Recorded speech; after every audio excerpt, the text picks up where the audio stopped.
Hey YouTube, Woozy here with another video.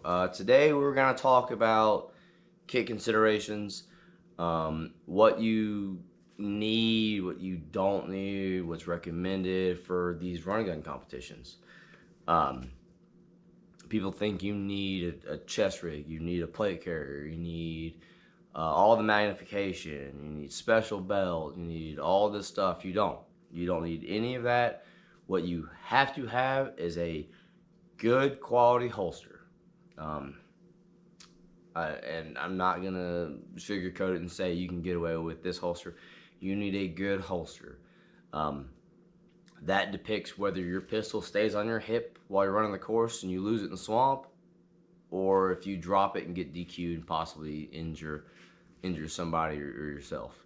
But we're gonna go over what I have and what I recommend you use. So we're gonna get right into it and we're gonna start talking about it.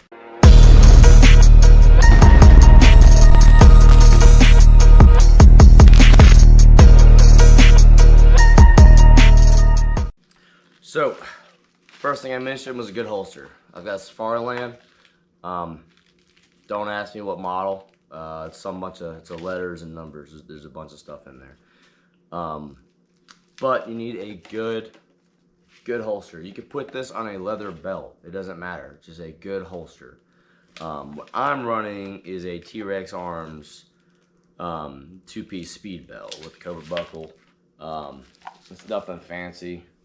I understand right now there's a lot of hate towards T-Rex Arms, and I agree with what's going on as far as people not wanting to get their gear anymore. Understand the stuff I have from T-Rex Arms was when Lucas was there, when he was producing merch, when he was testing it, when he was the front man. So they've already got my money, so I'm not gonna just throw this away. It doesn't affect them at all. Plus, this is all the stuff I had when I first started.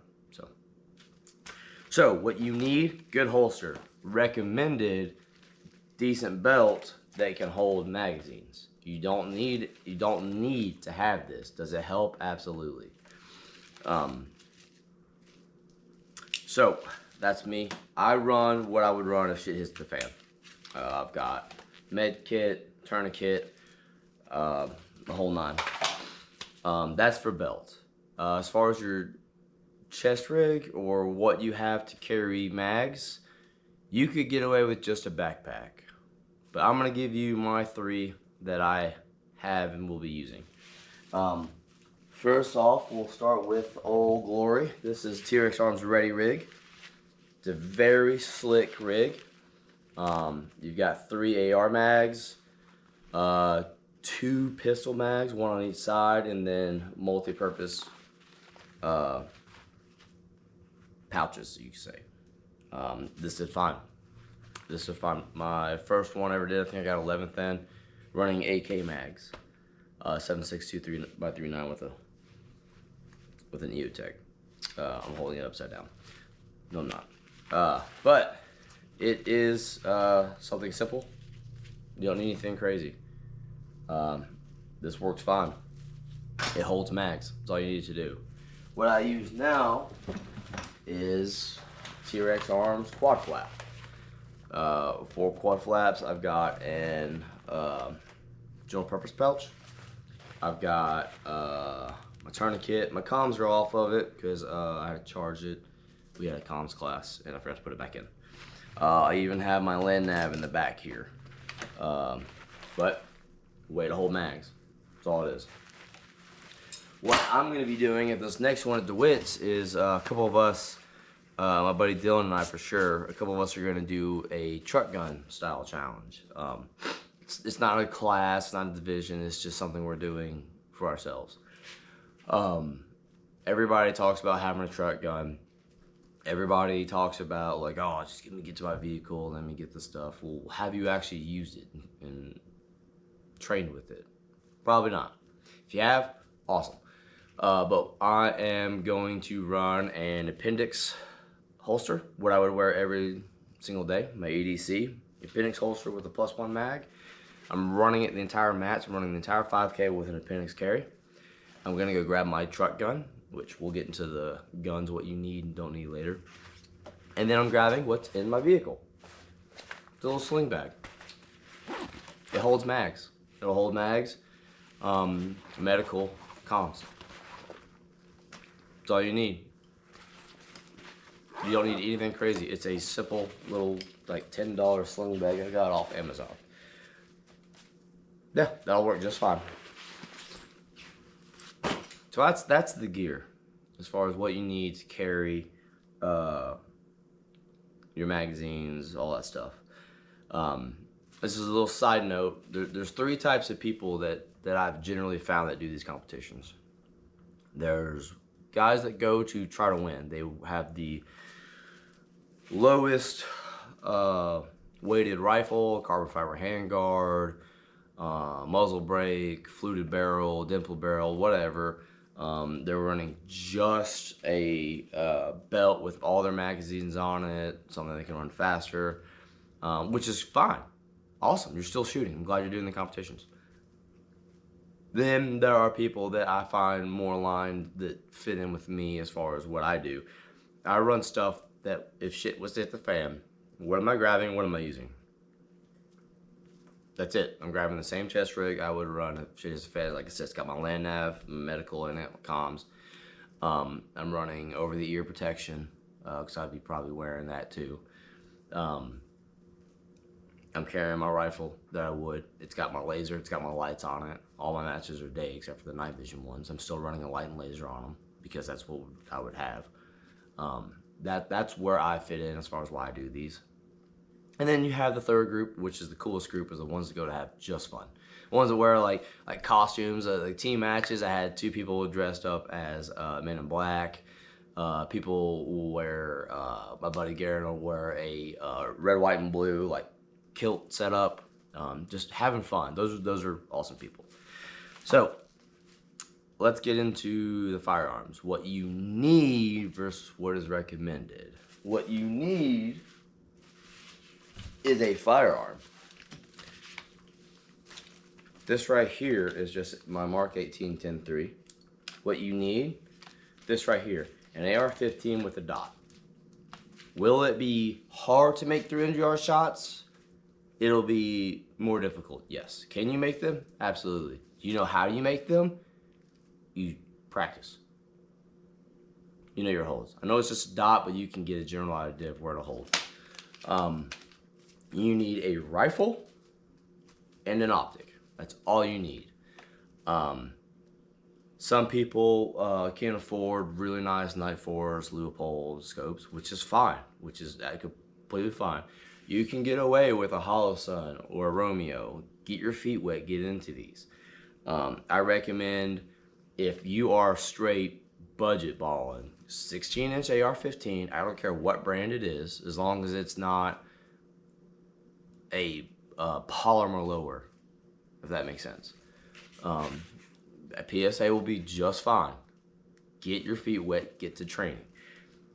16-inch rifle and a red dot. If you can save up later on and get a magnifier, Holosun has them, SIG has them, there's a ton of companies. Does it make a difference in the glass quality? It does. It does. There is a difference in glass quality. Can you see the target 300 yards with 5x magnification through all of them? Absolutely you can.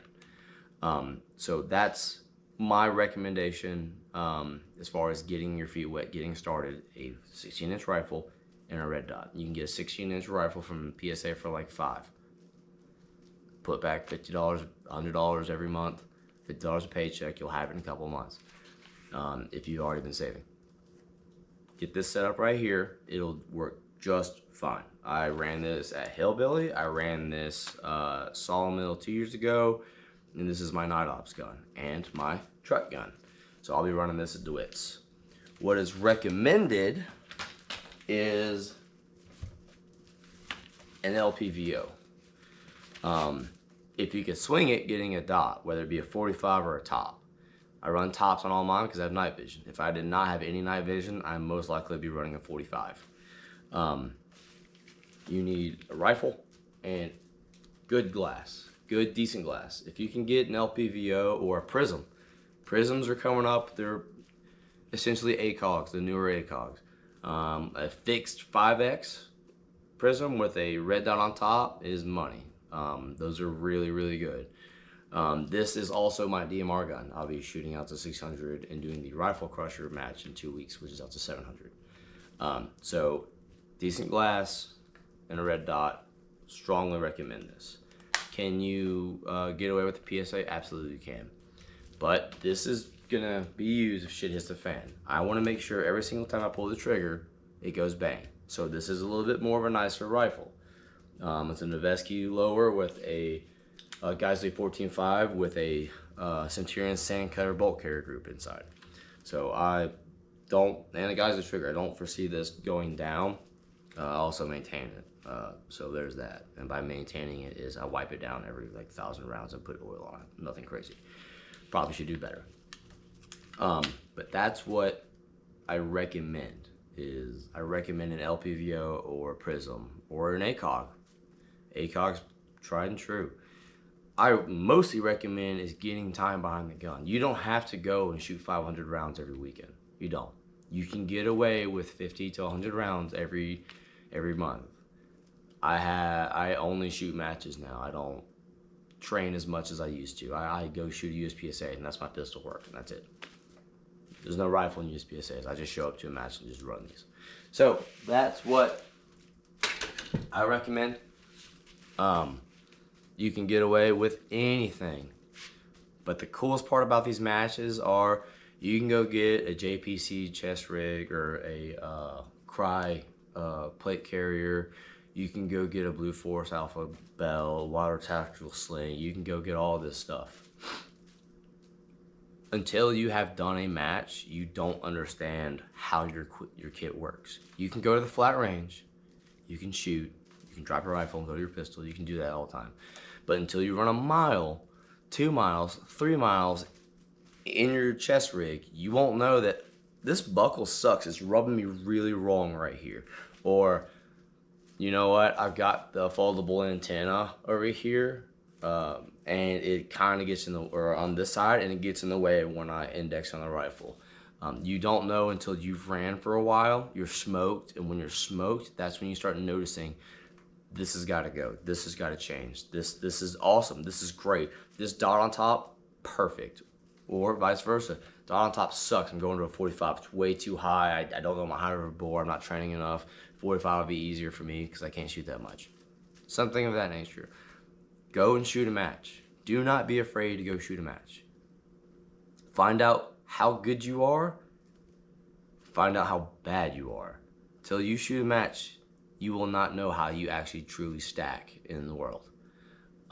You won't know how you are against people that decently shoot, or people that shoot a lot, or people that are really good. Some people are natural born shooters. Some people just, they have to have a lot of work. Go shoot a match. I don't care what it is. I don't care what it is. Oh, I'm nervous. Go shoot a match. Sorry, rambling on about that. Go shoot a match. But that's what I've got for today as far as what I recommend for running guns for gun runs. If you're looking to support the channel, the best way is, unfortunately, our merchandise. AppalachianSyndicate.com, check it out. We've got shirts, we've got hats, we've got stickers, we've got miscellaneous stuff such as knives, stabby Sharpies, we've got flags, we've got it all. So if you're wanting to support us, that helps us support you, grab that stuff. But that's all I've got. If you have any questions, comment. I'll be more than happy to get back to you and reply or make another video detail on certain items. Like, subscribe, turn the notification bell on. But thanks, guys. Do good, do a match. See ya.